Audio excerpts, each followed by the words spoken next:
Hello বন্ধুরা, সবাই কেমন আছো? সবাইকে শুভ নববর্ষের শুভেচ্ছা, ভালোবাসা, প্রীতি এবং বড়দেরকে আমার প্রণাম। তো সবার জীবনে যাতে সুখ সমৃদ্ধি আর ভালোবাসায় পরিপূর্ণভাবে ভরে ওঠো, তারই কামনা করি ভগবানের কাছে। আর তোমরাও আমাদেরকে প্রে কর ভগবানের কাছে, আশীর্বাদ যাতে তোমাদের আশীর্বাদটাতে আমাদের অনেক সুখ শান্তি পাবো। তো আমরাও যাতে ভালো থাকি তার প্রার্থনা করো সবাই। তো আমরা আসামে থাকি, তার জন্য আমরা বিহুটা বেশি মানে সেলিব্রেটটা ভালো করে করি, মানে বিহুটাকে। আর নববর্ষ তো করি। তো আমি আসামের বন্ধু বান্ধৱীদেৰকে বলতে চাই, হেল্ল' মৰমৰ বন্ধু বান্ধৱীসকল, সকলোলৈ হিয়া বৰা ৰঙালী বিহুৰ ওলগ জনালোঁ আৰু আন্তৰিক শুভেচ্ছা, ভালপোৱা আৰু বিহুৰ বহুত বহুত শুভকামনা থাকিল। আৰু জানা, বিহুত হুঁচৰি নাগালে যে বিহু বুলি নালাগে, সেইকাৰণে মই অকলে চোৱা সাজি পাৰি ওলাই লৈ মই কিন্তু ৰিলচ বনালোঁ দেই বিহুৰ। আৰু হুঁচৰি গাব নাপাৰিলে কি হ'ল, সৰু থাকোঁতে আমি ইমান ধুনীয়াকৈ হুঁচৰি গাইছিলোঁ। মোৰ ডাঙৰ দাদা কাৰ্বি আংলং থাকে, তাত গৈ হুঁচৰি গাইছিলোঁ। আৰু হুঁচৰি গাই লাষ্টৰ ভোজ দিনা ইমান মজা লাগে, কৈ আৰু লাভ নাই। সেইবিলাক ভাবিলেই এতিয়া বেয়া লাগে। সঁচা, সৰু থাকোঁতে যে মৰম লগা দিনবোৰ গৈছিলে, এতিয়া ভাবিলেই মোৰ যে কেনেকুৱা লাগি যায়। তথাপি মই বিয়া হোৱাৰ পিছতো মানে এৰি যোৱা নাই। কোৱাৰ্টাৰত থাকোঁতে আমি বিহু পালন কৰিছিলোঁ। কোকৰাঝাৰ চালাকাটি যিকেইজনে আমাৰ লগত আছিলে গম পায়, আমি বিহু মাৰিছিলোঁ, হুঁচৰি মাৰিছিলোঁ আৰু পাৰ্টিও খাইছিলোঁ। তো 3 বছৰৰ পৰা ইয়াৰ ৰেণ্টত থাকি আছোঁ। তো কোৱাৰ্টাৰ পোৱা নাই, সেইকাৰণে মই এই 3 বছৰ আমি মানে বিহু চেলিব্ৰেট ভালকৈ কৰিব পৰা নাই। একো নাই, নেক্সট ইয়াৰ আমি পষ্টিং গ'লে আকৌ কোৱাৰ্টাৰত একেলগ হওঁ। অসমৰ গোটেইখিনি থাকিবই, তো আমি আকৌ বিহু হুঁচৰি গাম, হুঁচৰি মাৰিম, পাৰ্টি কৰিম, চব কৰিম, একো নাই। তো আজি কণ সৰু সৰু ল'ৰা ছোৱালীকেইজন আহিছিলে ইয়াত হুঁচৰি গাবলৈ আমাৰ ঘৰতে। তো মই ভিডিঅ' বনাই ৰাখিলোঁ, সেইটো আপোনালোকৰ লগত শ্বেয়াৰ কৰিম। আমাৰ মানে মই একচুৱেলি মোৰ দবকাৰো বিহু আছে বহুত। মোৰ ভিডিঅ' চাই থাকে, মোৰ দাদা সিহঁতেও মোক চাই, মই দেখিছিলোঁ, মোক কমেণ্ট কৰে। তো জানেই, মই বহুতে জানে, মোৰ লগৰ বন্ধু বান্ধৱীসকলেও চাই থাকা। মই স্কুল লাইফ, কলেজ লাইফ আৰু ডিগ্ৰীতো মই ডান্স মানে নাচিছিলোঁ, বিহু নাচিছিলোঁ, গাইছিলোঁ, গান গাইছিলোঁ। তো এতিয়া ডিঙিৰ প্ৰব্লেম হৈছে অলপ, একো নাই, মই আগত গান গাইছিলোঁ, তোমালোকে জানাই, আৰু মই নাচিছিলোঁ কলেজত। তো এতিয়া হেবিট ৰৈ গ'ল মোৰ নাচাত, সেইকাৰণে মই নাচি ভাল পাওঁ। কোনোবাই বেয়া পালে ভাল পালে, মোৰ ইয়াত একো নাই, মই নাচি ভাল পাওঁ। আৰু আমাৰ গাঁৱত দুৰ্গা পূজা বা ৰাসত মই কৃষ্ণ হৈছিলোঁ। তো বহুত আৱেগ আছে মোৰ বিহুলৈ। আৰু মই বেছিকৈ একো নকওঁ, কাৰণ চবেই জানে আমাৰ দবকাত সকলো জনগোষ্ঠীৰ মানুহ আমি একেলগে চব মানে চেলিব্ৰেশ্যনটো ভালকৈ পাতোঁ। যাৰ উৎসৱ, কিন্তু চেলিব্ৰেশ্যনটো আমি চবেই কৰোঁ। দুৰ্গা পূজাতো, ঈদ হওক বা বহাগ বিহু হওক, চবতে আমি চবে ধুনীয়াকৈ মানে চবক উইচ কৰোঁ, একো নাই। তো সেইটোৱে, নতুন বছৰ বহাগে সকলোৰ মনলৈ মানে জীৱনলৈ সুখ শান্তি আনক, তাৰে কামনা কৰিলোঁ। আৰু মোৰ ভিডিঅ' সকলোৱে চাব, আৰু মই ৰিলচ বনাইছোঁ কেইটামান বিহুৰ, নাচিছোঁ। আপোনালোকে চাব দেই, ছাপোৰ্ট কৰিব মোক, অসমৰ ৰাইজেও মোক ছাপোৰ্ট কৰিব। মই বেংগলী হ'লে কি হ'ল, মই কিন্তু বিহু নাচিবলৈও ভাল পাওঁ আৰু বিহু গাবলৈও ভাল পাওঁ। তো টাটা, বাই বাই, আৰু মোৰ ভিডিঅ'টো সম্পূৰ্ণকৈ চাব দেই।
তো রাত্রে আবার হুঁচুরি দৌড়া আসলো, ছেলে পার্টি বয়স্ক।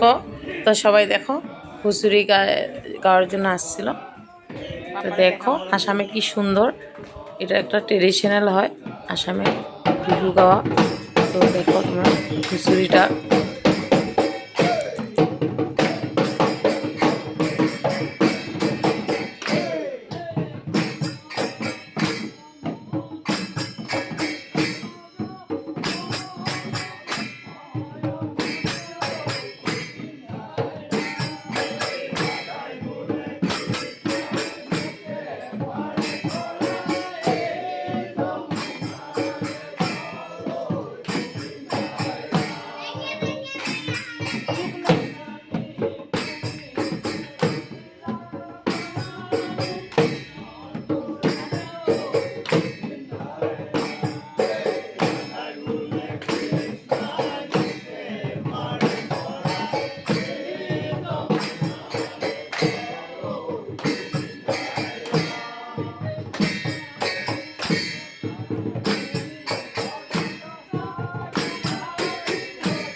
তারপরে লাস্টে গৃহস্থরে আশীর্বাদ করে যায়, ওরা একটা দান দক্ষিণা করে, তারপরে ওরা আশীর্বাদ করে যায়।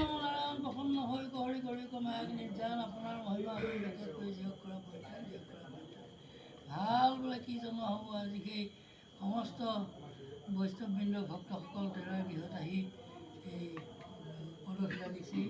আৰু তেৰাইও আজি এই নতুন বছৰৰ পহিলা দিন বুলি ভক্তি অনুযায়ী ইয়াতে ভক্তিভাৱে দণ্ড অৰিহণা গোৱা কৰা আগবঢ়াই ধৰিছে। এই বিষয়কে মোৰ বুলি গুৰুজনে কৃপা কৰিব লাগে। গুৰুদেৱ নামভকতৰ দুখদুখিনি মৈখন কৰি সবাতিকে যেন কুশলে মংগলে ৰাখিব। তৰাকে মুখ্য কৰি গৃহপতি আটাইকেইটি প্ৰাণী প্ৰতি বৰ প্ৰসন্ন হওক। ঘৰটো কালৰূপ দেৱৰ নিবৰ্তমান কৰি যেন কৃপা কৰক। ইয়াকে আমি তেৰা খবৰ হৈ জনোৱা হৈছে।